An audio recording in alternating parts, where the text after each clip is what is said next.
So, you want to transform your team from just a group of task executors into a truly autonomous, strategic force, right? Well, to do that, you have to change how they think. Today, we are breaking down the framework to build what's called your team's shared brain. Okay, let's start with a scene I'm sure is painfully familiar. You've got a room, it's full of your sharpest people. They've all read the same strategy doc, the same research, the exact same spec sheet. And yet, the meeting just grinds to a halt in this endless circular debate. Why? How is it possible that everyone is looking at the same information and coming to wildly different conclusions? Look, this isn't a people problem, it's a process problem. And the core of that problem isn't about a lack of effort or intelligence. It's that we're all chasing an illusion of alignment.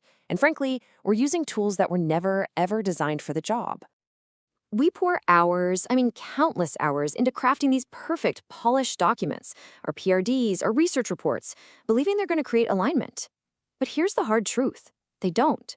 Documents are actually a terrible way to transfer the rich, nuanced understanding you need to build great products. They aren't tools for true alignment. They are simply handoffs of information.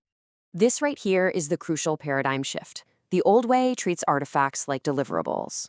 Polished reports that are presented and then passively consumed. This just creates silos. But the new way? It uses artifacts as thinking tools. The goal is not a perfect document. The goal is a smarter, more aligned team that's built through messy conversations around a whiteboard. The whole purpose of an artifact isn't to be a deliverable, it's to build the team. So if documents are the problem, what's the solution? Well, it's a really powerful framework called the Artifact to Understanding Ladder.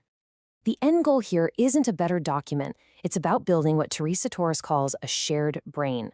This is the real prize, the true deliverable of product discovery. It's a collective intelligence, this rich mental map of the customer and the problem space that actually lives inside the heads of your team, empowering them to make fast, high-quality, autonomous decisions. So how do we build it? We climb this ladder. Step 1, that's the default state, individual knowledge. Your product manager, your designer, your engineer, they each hold a different siloed piece of the puzzle. Step 2 is where the magic begins, externalized artifacts. The team gets together to co-create something visual, which forces all that individual knowledge out into the open. And that leads to step 3, the destination, shared understanding. Through the very process of building that artifact together, they forge the shared brain. Let's just walk through this progression. At the bottom rung, you've got individual experts. They're valuable, for sure, but they're disconnected. In the middle, by co-creating something visual, like an opportunity solution tree, you build a common ground for real conversation. The artifact becomes this campfire that the whole team can gather around. But that top rung, that's where you achieve escape velocity. The value here is true autonomy. And the real test is when your team can debate a complex trade-off without even looking at the artifact, because the map is already in their heads. This quote from Jeff Patton it perfectly captures the spirit of this whole thing. It is not about writing more reports. It's about talking and drawing together. The act of collaboratively visualizing a problem is the process that builds that shared consciousness. Okay, so we've got the what and the why. Now let's get to the how. As a leader, this is your playbook for making this happen on your team. First things first, you have to instill these new rules in your team. Rule number 1, co-create, never present.